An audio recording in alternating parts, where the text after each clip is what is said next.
Wilhelm! Ich will nach Hause. Ich will...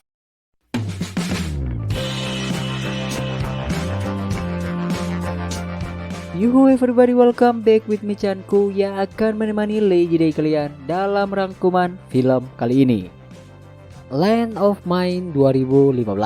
Film kisah nyata negara Denmark yang disutradarai oleh Martin Jat-Vliet. Film ini mengisahkan tentang para tentara muda Nazi Jerman yang menjadi tawanan perang untuk Denmark setelah kalah dari Denmark pada Perang Dunia Kedua.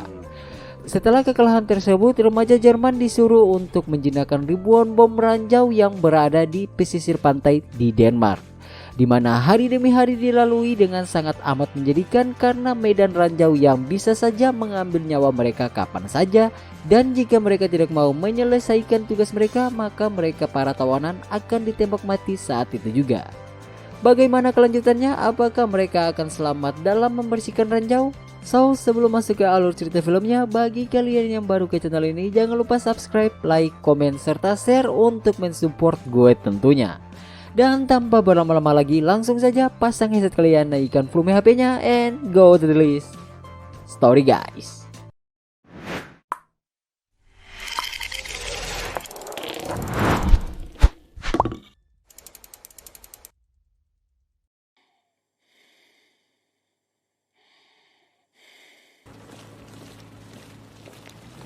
Film dibuka dengan memperlihatkan tentara Nazi Jerman yang berbaris dan berjalan pergi ke suatu tempat. Kemudian kita akan diperlihatkan dengan seorang sersan Denmark yang bernama Sersan Karl Rasmussen, yang dimana ia sedang menggiring para tawanan itu ke suatu tempat, dimana Sersan Karl tiba-tiba menjadi marah dan memukuli seorang tawanan yang membawa bendera Denmark bersamanya.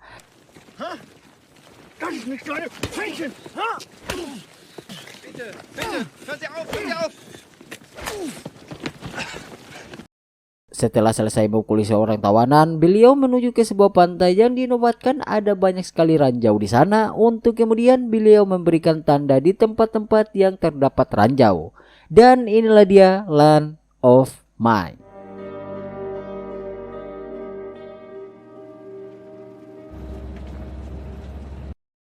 Scene pun berpindah di camp tawanan. Di sana terlihat Kapten Eddie Jensen sedang memberikan arahan kepada para tawanan remana Nazi bahwa mereka akan diberikan tugas untuk membersihkan ranjau sekitar 2,2 juta ranjau yang terkubur di pesisir pantai Eksbolejren, Denmark bagian barat.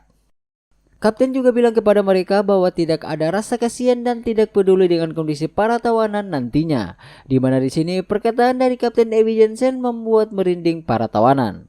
Sebelum ke lokasi ranjau, Kapten Eddie Jensen memberikan sedikit pelatihan kepada remaja tawanan cara untuk menghentikan dan menjinakkan bom ranjau. Wollen Sie wirklich der Erste sein, der stirbt? Nein, Herr Hauptmann, ich will nicht als Erster sterben. Freut mich, das zu hören. Versuchen Sie es wieder. Nah, setelah mendapatkan sedikit pelatihan, kali ini Kapten Eddie Jensen membawa para tawanan untuk mempraktekkan langsung menggunakan ranjau sungguhan, yang dimana semua berjalan lancar ketika satu persatu tawanan masuk ke ruangan praktek dan berhasil menjinakkan bom ranjau. Namun terkecuali ada seorang remaja yang terakhir, di mana dirinya yang panik atau kena mental, ia pun melakukan sebuah kesalahan dan tiba-tiba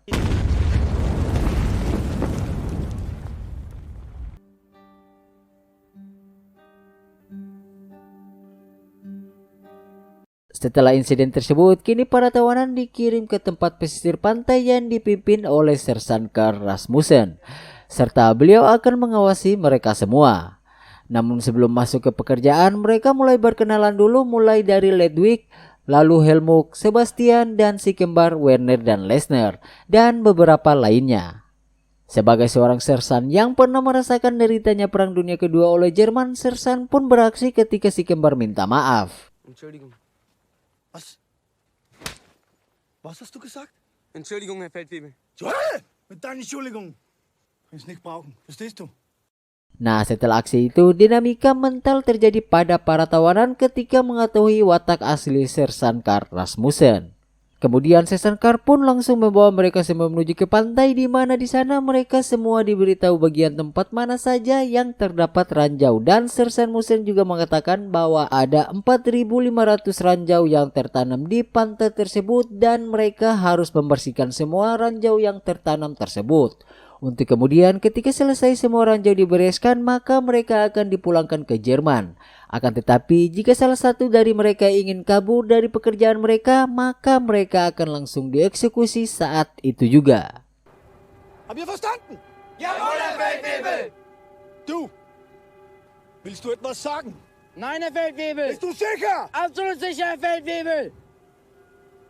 Lalu dengan perasaan was-was dan takut, para tawanan mulai melakukan tugas mereka, yang dimana di bawah cuaca ekstrim pada saat itu setiap anggota tawanan melakukan tugas mereka dengan hati-hati. Dikarenakan jika melakukan sedikit kesalahan maka mereka pun meledak bersama dengan ranjau. Ich habe eine! Ich habe eine! Ich auch! Setelah selesai di hari pertama dan berjalan lancar, ketika sore hari mereka semua disuruh untuk beristirahat di sebuah pondok, yang dimana semua kegiatan mereka akan diatur serta dipantau oleh Sersankar. Dan esok harinya mereka semua para tawanan kembali melakukan tugas mereka, yaitu membersihkan ranjau yang berada di pasir hingga di atas perairan air laut. Dan itu semua dilakukan mereka agar mereka bisa kembali ke rumah mereka masing-masing yang berada di Jerman, dan dengan alasan itulah mereka pun menjadi tetap bersemangat. Namun di tengah sedang bertugas, Ludwig yang sudah sangat lapar karena 2 hari belum makan, ia pun meminta temannya Sebastian untuk membujuk Sersankar agar memberikan mereka makanan. Dan ketika sedang beristirahat, Sebastian pun menemui Sersankar agar memberikan mereka makanan. Akan tetapi Sersankar tidak menghiraukan perkataan Sebastian, dan ia pun berkata bahwa bila ada salah satu dari kalian mati, aku tidak peduli. Dikarenakan rasa benci Sersan kepada Naji sudah tak terhitung jumlahnya. Nein, Herr Feldwebel. Ist mir alles scheißegal. Weißt du das? Ist mir egal, ob ich krepiert. Ich weiß, Herr Feldwebel. Dan ketika malam tiba, saat mereka sedang tidur, salah satu dari mereka yang bernama Helmut tak bisa tidur karena belum makan. Kemudian ia pun memutuskan untuk keluar mencari makanan. Lalu saat esok harinya, karena belum makan selama 3 hari, si kembar salah satu dari mereka ada yang sakit, di mana mereka berdua minta izin kepada Sersankar untuk beristirahat sejenak agar memulihkan kondisi mereka, yang mana mereka berdua malah dimarahi oleh Sersankar untuk kemudian mereka langsung pergi ketakutan. Ja, ist ein bisschen heiß. Das kriegst du doch schon hin, ne? Aber Herr Feldwebel. Hab ich nicht gehört! Zurück zum Arbeit, hab ich gesagt! Jetzt! Setelah itu, saat sedang menyediakan ranjau, William yang nampaknya kurang sehat, ia pun secara spontan muntah di atas ranjau hingga akhirnya ranjau yang berada di depannya meledak dan mengakibatkan William terluka parah dengan kondisi tangan yang hilang. Wilhelm! Ich will nach Hause! Ich will nach Hause! Dan karena panik serta kehabisan akal, Sebastian pun memanggil Sersankar untuk kemudian tak lama kemudian datang mobil medis untuk membawa William ke rumah sakit tentara Denmark. Faktanya kondisi William seperti itu akibat memakan makanan yang diberikan oleh Helmut, yang dimana itu adalah makanan ternak yang dicuri oleh Helmut yang sedang kelaparan. Dan karena kejadian tersebut, hati sang Sersan pun menjadi iba, yang mana beliau pergi ke markas untuk mengambil makanan secara diam-diam dengan tujuan memberikan makanan tersebut kepada para tawanan. Lalu ketika esok paginya saat para tawanan bangun dan melihat makanan di depan pondok mereka, mereka dibuat kaget sekaligus senang. Untuk kemudian mereka yang sangat kelaparan karena 3 hari belum makan, mereka pun membagikan makanan tersebut dengan adil serta memakan makanan tersebut sambil terlihat menikmati. Setelah selesai sarapan, mereka kembali ke rutinitas mereka, yaitu menjinaki bom ranjau. Di mana singkat saja tak terasa seminggu berlalu dan terlihat sudah banyak sekali ranjau yang mereka kumpulkan. Untuk kemudian ketika sore hari mereka pun disuruh beristirahat oleh Sersankar seperti biasanya. Dan ketika menjelang pagi hari, para tentara Denmark yang sedang berkeliling, mereka menemukan para tawanan di mana para tawanan itu dipermainkan, yang dimana Ludwig mendapatkan perlakuan yang tak senonoh oleh para tentara Denmark, yang mana dirinya dikincingi oleh para tentara Denmark.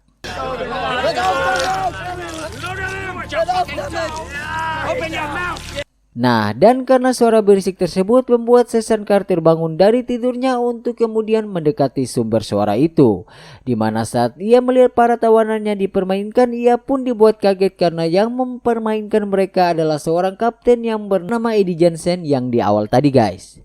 Lalu sang Sersan pun berkata kepada Kapten Eddie Jensen untuk berhenti karena ia masih membutuhkan para tawanan untuk menjinakkan semua bom yang berada di pesisir pantai.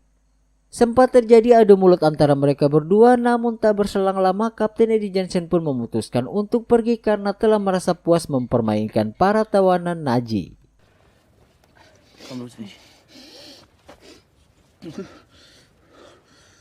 Ludwig, gehen was dich. Kemudian saat pagi tiba, terlihat Sebastian yang sedang menjinakkan ranjau. Ia menemukan bahwa ranjau tersebut ada dua pemicu yang terhubung ke ranjau yang lain, yang dimana ia pun memberitahukan hal tersebut kepada Werner bahwa ada dua pemicu yang terpasang di ranjau tersebut.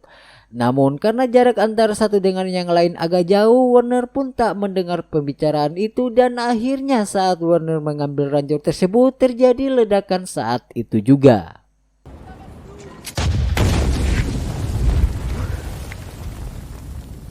Werner! Wo bist du? Werner!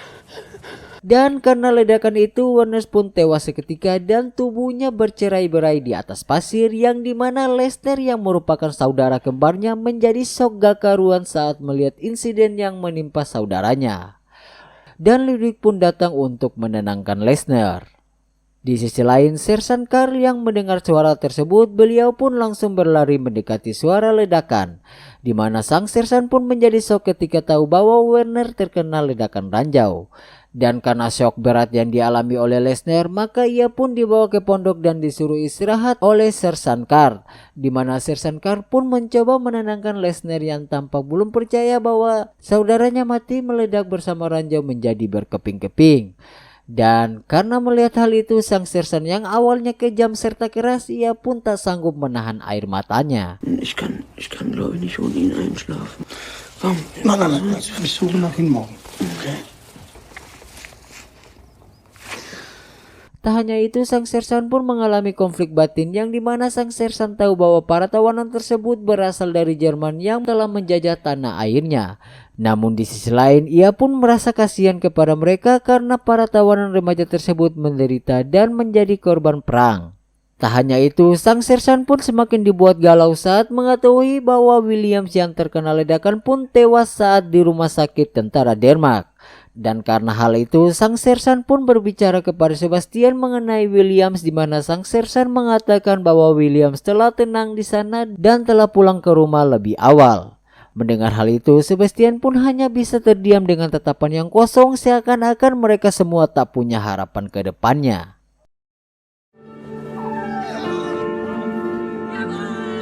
Rudolf! August!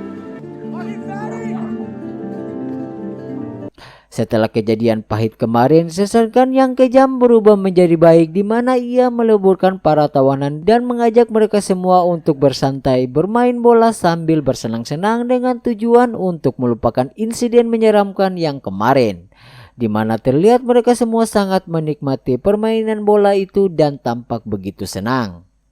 Di tengah sedang bermain bola, datang dua tawanan baru yang akan menggantikan Williams dan Werner yang telah tewas. Secara bersamaan, di sisi lain, Lesnar yang masih shock dengan kepergian saudara kembarnya, dirinya pun mencari tubuh saudaranya dan lebih memilih menyendiri dan tak mau ikut dengan para tawanan lain yang sedang bersenang-senang.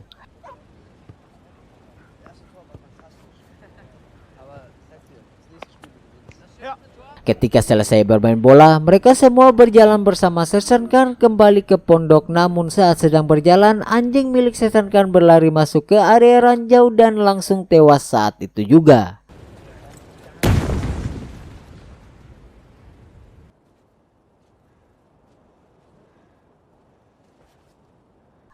Melihat anjingnya mati, Sersan pun marah dan menyalahkan Ludwig dikarenakan area anjingnya terkena ranjau adalah blok dan tanggung jawab Ludwig. Saking emosinya, sang Sersan pun menyuruh Ludwig untuk mengambil bola anjingnya menggunakan mulut dan itu dilakukan Sersan beberapa kali. Tak hanya itu, Sersan pun menyuruh Ludwig untuk bersikap seperti anjing. Tak hanya Ludwig yang mendapat perlakuan seperti itu, mereka semua kena marah oleh Sersan Carr dikarenakan tempat yang mereka bilang sudah aman dan bersih dari ranjau ternyata masih terdapat beberapa ranjau. Dan sebagai hukumannya mereka diminta untuk memeriksa seluruh area pantai saat itu juga dengan bergandengan tangan secara bersama-sama. Akan tetapi Helmut yang sudah tersanggup lagi, ia pun menyuruh Sersan untuk menembaki dirinya dan beberapa temannya agar ia dan temannya tidak menderita secara terus-menerus. Mendengar perkataan dari Helmut membuat Sersan Carr emosi dan meluapkan semua emosinya kepada Helmut. Komm jetzt schon! Vorwärts! Marsch! Zentimeter für Zentimeter! Bis wir sicher sind! Singkat cerita, pagi pun tiba, di mana terlihat ada seorang ibu datang ke pondok untuk meminta bantuan kepada para tawanan dikarenakan anak perempuannya berada di sekitar pesisir pantai yang masih terdapat ranjau di sana. Dan tak lama kemudian, setelah mendengar hal itu, mereka semua pun langsung berlari menuju pantai. Sesampai di sana, Sebastian yang memiliki sosok berani, ia pun langsung mencoba menolong anak wanita tersebut. Dan secara bersamaan, Lesnar pun datang dengan tanpa rasa takut sama sekali. Lesnar pun langsung menghampiri anak tersebut dan menolong anak itu. Setelah selesai menolong anak tersebut, Lesnar yang sudah frustasi dan putus asa karena kehilangan saudara kembarnya, Lesnar pun berjalan masuk ke area ranjau untuk kemudian, boom, bubur cu. Lu kena bom kayak gitu pas diinjak bubur udah. Wah itu organ-organ tubuh udah nggak tahu tuh kemana-mana itu. Yakin gue itu pasti gentayangan cuk. Serem. Ernst, komm bitte. Was machst du? Komm bitte.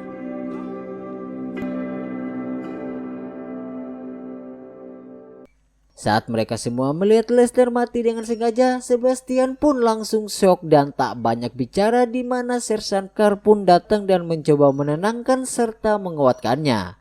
Lalu Sersan Carr bilang bahwa semua ini akan segera berakhir dan mereka semua bisa kembali ke rumah mereka masing-masing.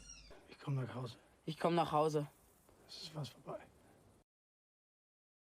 Singkat cerita, tak terasa sudah 3 bulan waktu berlalu di mana terlihat banyak sekali ranjau yang telah mereka jinaki.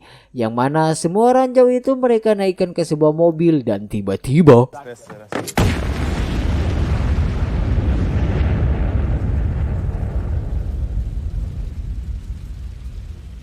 nah, karena ledakan yang besar itu membuat Sersan Carr, Sebastian, Ludwig, dan Helmut pun langsung berlari menuju ke area ledakan tersebut. Dan saat sampai, mental mereka semua terpukul karena tak ada satupun tersisa di lokasi ledakan tersebut.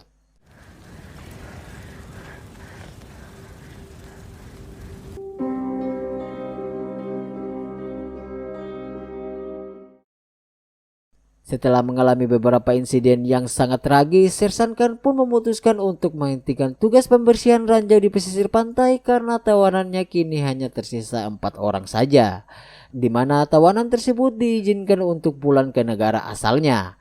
Akan tetapi Kapten Eddie Jensen yang tahu akan hal itu, Kapten Eddie bilang kepada Sersan bahwa para tawanan tidak akan dipulangkan, melainkan mereka para tawanan akan dipindahkan menuju pantai lainnya yang juga terdapat ranjau di sana.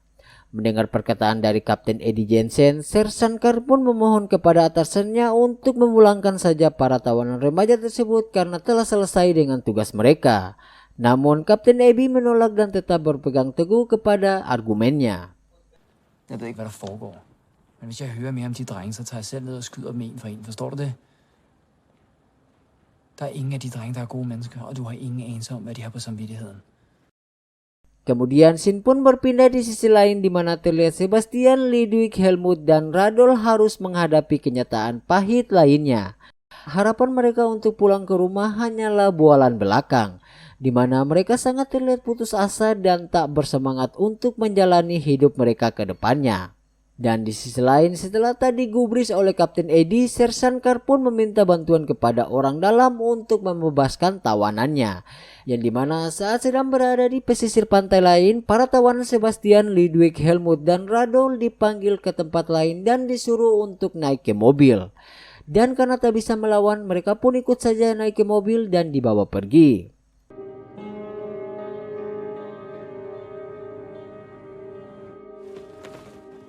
Namun faktanya yang mengangkut mereka adalah Sersan Carr, di mana Sersan Carr pun menghentikan mobil dan memerintahkan mereka untuk pergi menuju perbatasan Jerman yang berjarak 500 meter dari tempat mereka saat ini. Lalu tanpa banyak bacot, mereka pun langsung berlari dan bebas dari tugas mereka yang bisa mengambil nyawa mereka kapan saja. Dan film pun selesai.